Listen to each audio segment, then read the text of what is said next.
வணக்கம் வணக்கம் வணக்கம். நான் உங்கள் கோவா தாத்தா டைரியில் இருக்கு. என்ன பார்க்க போறோம்னா பிலிம் இன்ஃபர்மேஷன் இதாங்க பார்க்க போறோம். சிம்பிளா ஒரு 3 இருக்குங்க, பார்த்துக்கலாம். ஃபர்ஸ்ட் இந்த விக்னேஷ் சிவன், நயன்தாரா இவங்களை பத்தி ரூமர் நிறைய வருது. அதை ஃபேக்கு அப்படின்னு சொல்லிட்டு அவங்க நிரூபிக்கணும்னு சொல்லிட்டு அவங்க 2 பேர் நிறைய போஸ்ட் இப்போ போடுறாங்க. கட்டி பிடிச்சி உதாரணத்துக்கு சொன்னா ஒரு அது எப்படி சொல்றதுன்னா, ஒரு புல்லாங்குழல் அவர் வாசிக்கிறார் ஒருத்தர். அது என்ன பண்ணுது, இவங்க 2 பேரும் அது மயங்கி அப்படியே கட்டி பிடிக்கிற மாதிரி கட்டி பிடிச்சி அந்த போஸ்ட் எல்லாம் போடுறாங்க. எதுக்குன்னா நாங்கள் 2 பேரும் ஒத்துமையா இருக்கிறோம் அப்படின்னு கோசம் போஸ்ட் எல்லாம் போட்டுருவோம். அதை விட இன்னொரு விஷயம் இருக்கு. என்ன விஷயம்னா, முதலெல்லாம் நயன்தாரா விக்னேஷ் சிவனுக்கு தான், டைரக்டர் விக்னேஷ் சிவனுக்கு தான் கிஃப்ட்டுங்க நிறைய தருவார். சின்ன கிஃப்ட்ல இருந்து பெரிய கிஃப்ட் வரைக்கும் அது எல்லாருக்கும் உங்களுக்கு எல்லாம் தெரியும். ஆனா இந்த வாட்டி டைரக்டர் விக்னேஷ் சிவன் அவரு இப்போ நயன்தாராவுக்கு ஒரு கிஃப்ட் பிரசன்ட் பண்ணிக்கிறார். என்ன கிஃப்ட்னா, மெர்சிடிஸ் பென்ஸ் லேட்டஸ்ட் மாடல். கேட்கும் போது கெத்தா இருக்கு. அவரோட பிரைஸ் எவ்வளவு தெரியுமா? 4C. அந்த அளவுக்கு கெத்த ஒரு கார் ஒன்று பிரசன்ட் பண்ணிக்கிறார்.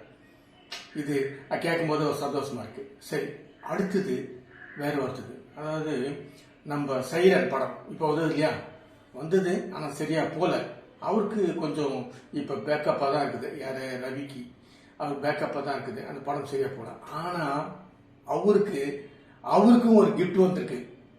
அதை கேட்டீங்கன்னா இன்னும் ஷாக் ஆயிடுவீங்க. அதாங்க வாட்ச். ஆமா, ஒரு வாட்சுங்க. வாட்ச் என்ன, அது ஒரு பெரிய இதுவா அப்படின்னு நினைக்கிறீங்க? அதுதான் இல்லை. அந்த வாட்சோடைய பிரைஸ் எவ்வளவு தெரியுமா? 1.5C. பாத்துங்க. அதுன்னா அந்த 1.5Cல அந்த வாட்ச்ல டைம் காட்டுமா இல்ல வேற எதனா காட்டுமா தெரியல. என்னவோ தெரியல. பணக்காரன்றது மாதிரி காட்டுறாங்க. சரி, அடுத்தது 3வது யாரை பார்க்க போறோம்னா, அதுதாங்க கொஞ்சம் ஃபீலிங்கா இருக்கு. அதாவது மஞ்சுபா பாய்ஸ் அந்த படத்துடைய டைரக்டர் சிதம்பரம் அவரு இப்ப தமிழ்ல ஒரு படம் புக் ஆகிற மாதிரி ரூமர் வருது. ரூமர் சொல்ல முடியாது, அந்த மாதிரி வருது. அது நம்ம யாரு, தனுஷ் தான் ஹீரோவா நடிக்க போறாரு அப்படின்ற மாதிரி பேச்சுவார்த்தை போயிட்டு இருக்கு. இது நடந்தா சிதம்பரத்துக்கு என்ன லைஃப்னு தெரியல. எதுக்கு நான் சொல்றேன்னா, அங்க அவர் நினைக்கிற மாதிரி எடுப்பாங்க. தமிழ்ல அப்படி இல்லை. அவங்க இப்போ தனுஷ் ஒரு பக்கம் இழுத்துருவாரு, ப்ரொடியூசர் ஒரு பக்கம் இழுத்துருவாரு.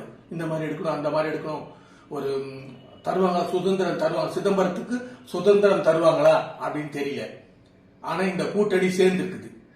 இது வெற்றி பெறணும்னு எனக்கும் ஒரு ஆசை. சிதம்பரம் சார் இங்கேயும் ஒரு படம் கொடுப்பாரு அப்படின்னு நமக்கு ஆசை இருக்கு. ஆனா நடக்குமான்னு தான் தெரியல. பார்ப்போம், வெயிட் பண்ணி பார்ப்போம். சரி, நாளை மீண்டும் சந்திப்போம். அது வரைக்கும் உங்கள்கிட்ட விடைபெறுவது உங்கள் கோவா தாத்தா. அந்த சப்ஸ்கிரைப் பட்டனும் அந்த பெல் பட்டனும் பிரஸ் பண்ணி அந்த ஆதரவு எப்பவும் தாங்க. வெல்கம்.